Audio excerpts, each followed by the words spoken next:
ఈరోజు మనం నేర్చుకునే అంశం, నీ హృదయంలో దేవుడు ఉన్నాడా, దుష్టుడు ఉన్నాడు అనే సందర్భాన్ని మనం ఈరోజు నేర్చుకుందాం. ఎందుకంటే దుష్టుడికే చోటిస్తున్నాం, మనం దేవుడికి చోటు ఇవ్వట్లేదు. మరి వాక్యం ద్వారా దేవునికి మనం చోటు ఇవ్వాలని మీ అందరికీ కూడా ప్రభువుపై తెలియజేసుకుంటున్నాను. మొదటిగా దానియేలు గ్రంథం 12వ అధ్యాయం 4వ వచనం చూద్దాం.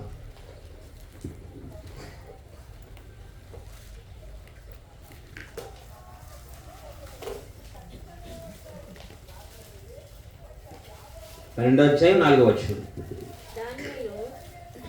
దానియేలు, నీవు ఈ మాటలను మరుగు చేసి అంత్యకాలము వరకు ఈ గ్రంథమును ముద్రింపుము.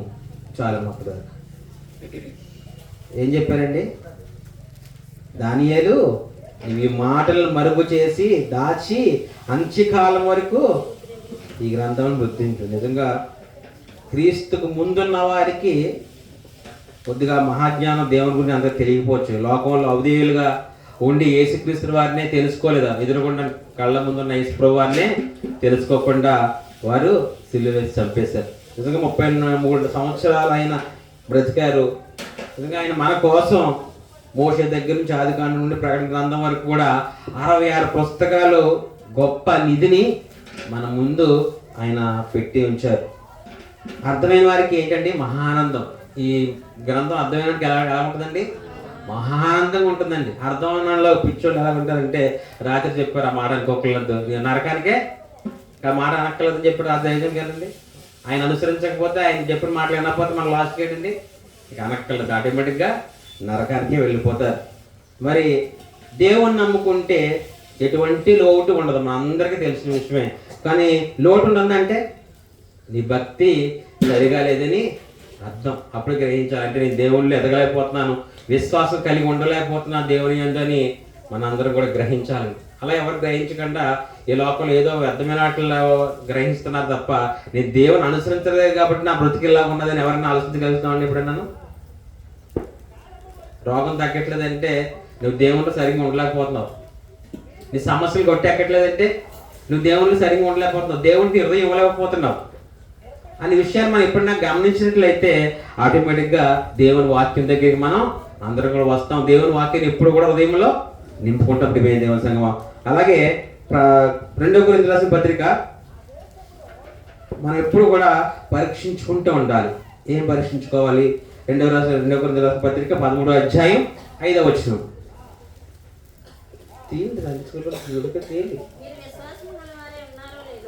మీరు విశ్వాసం గలవారై ఉన్నారో లేదో మిమ్మల్ని మీరే శోధించుకొని చూచుకోండి, మిమ్మల్ని మీరే పరీక్షించుకోండి. ఎవరు పరీక్షించుకోవాలండి?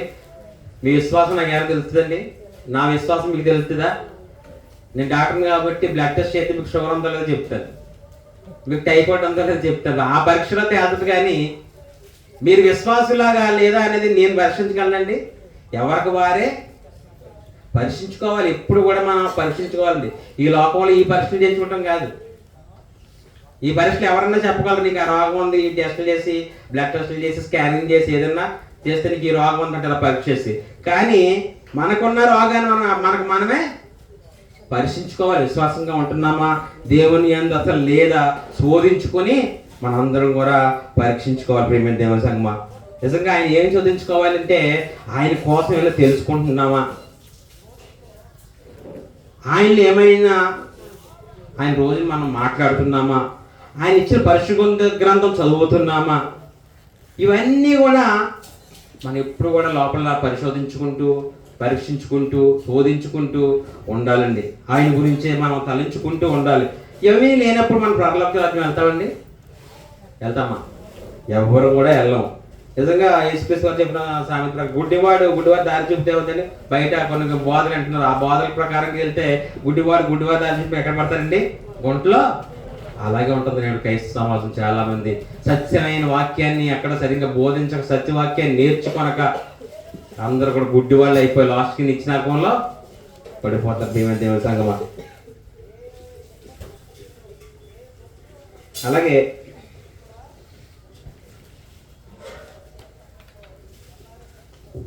యేసుక్రీస్తు వారు మీ అందరికి తెలిసిందే, ఇదిగో నేను తలుపు వద్ద నుంచి తలుపు కొడుతున్నాను అంటారు కదా మాట. చూద్దాం, చూపిస్తాను మీకు. కానీ తలుపు అంటే ఏమనుకుంటారంటే మనం అందంగా టేకుతో చేయించుకున్న డిజైన్తో చేసిన మెయిన్ డోర్ దగ్గర డోర్ కొడతామా? చాలా మంది తలుపు అంటే లోక తలుపుల కాడికి వెళ్ళిపోతారు. లోక తలుపు అండి ఆయన కొడతాను అన్నది, నీ హృదయం అనే తలుపు దగ్గరికి వస్తానంటున్నాడు. కానీ వాకి చాలా మంది అనుకుంటారు తలుపు కొడతాను, తలుపు దగ్గర నుంచి ఉంటే డోర్ కొడతాడేమో, రాత్రి మాట వచ్చి తీసుకొస్తున్నారు అనుకుంటారు.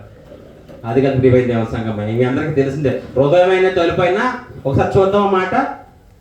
ప్రకటన గ్రంథము 3వ అధ్యాయమే వచ్చిన, ఇదిగో నేను తలుపు వద్ద నిలుచుండి తట్టుచున్నాను, ఎవడైనాను నా స్వరం విని తలుపు తీసిన ఎడల నేను అతని వద్దకు వచ్చి అతనితో నేను నాతో కూడా అతడును భోజనం. ఎంత భాగ్యాన్ని మనకి ఇస్తాడండి ఆయన. నేను తీసుకెళ్తా నాతో భోజనం చేయద్దు, కానీ అందంగా ఎంతగా చెప్తున్నా సరే మన హృదయమైన తలుపు తెలుస్తున్నామండి. అసలు ఎవరు కూడా తెరవట్లేదు. మీకు ఒక ఇమేజ్ చూపిద్దామని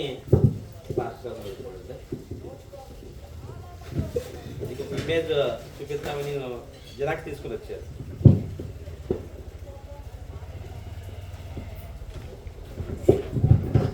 మీ అందరికి అనిపిస్తుందండి? ఇది అందరికి కనిపిస్తుందా?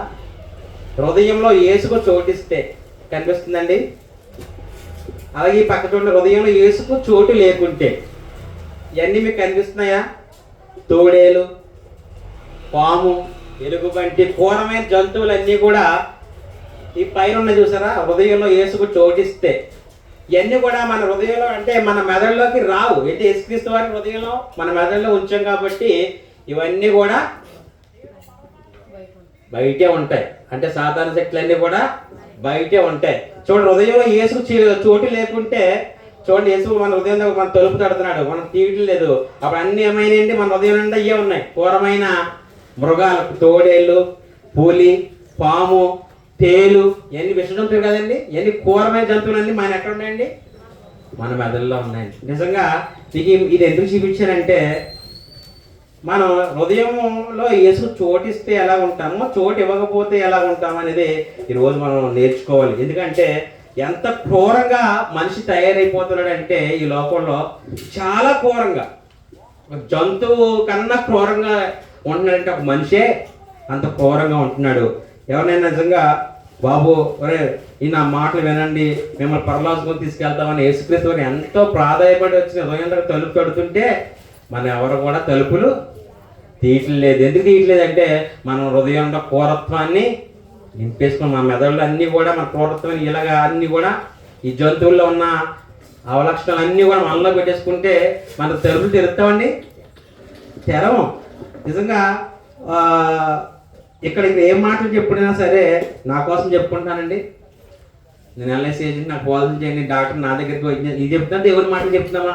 ఇక్కడ ఎవరు చేయండి చెప్పినా సరే మీరందరూ బాగుపడాలి, నేను బాగుపడాలి, రేపు పొద్దున అందరూ కూడా పరలోక రాజ్యం వెళ్ళాలని ఈ మాటలు అంతే తప్ప ఎవరు ఆకర్షణ కోసం, గొప్పల కోసం ఇక్కడ ఎవరు మాటలు చెప్పండి. ప్రియమైన దేవుని సంగమా, నిజంగా నీ జీవితంలో నువ్వు ఓర్చుకుంటే దేవుని దగ్గర రాగలవు. నిజంగా ఓర్చుకోకపోతే దేవుని దగ్గర ఓర్చుకుంటే ఏముంటుందండి చెప్పరా? పరలోక రాజ్యం ఉంటుందండి. చెప్పండి, విన్నారు కదా. అలాగే మన విశ్వాసం సరైనది కాకపోతే నరకంలో కంపల్సరిగా పడిపోతాం. దేవుని నమ్మకపోతే ఏమొస్తుందంటే ఒక రోగం ఉంది. ఆ రోగం పేరు తెలుసా మీకు? భ్రష్టత్వం అనే రోగం వచ్చేస్తుంటండి. దేవుని అంగీకరించకపోయినా, దేవుని తెలుసుకోకపోయినా, దేవుని యొద్దకు రాకపోయినా ఎటువంటి రోగం వస్తుందండి? భ్రష్టత్వం రోగం వస్తుంది. రోగం ఎలా ఉంటుందంటే భ్రష్టులు అయిపోతే సాతాను ఇప్పుడు కూడా నీలో ఇంకెప్పుడు కూడా నీ మెదడులో ఆడే ఉంటాడు. ఇంకా దేవుడు లేకపోతే ఏమన్నా ఉంటాడండి? సాతానుగానే ఉంటాడు. నిజంగా భ్రష్టు అయిపోతే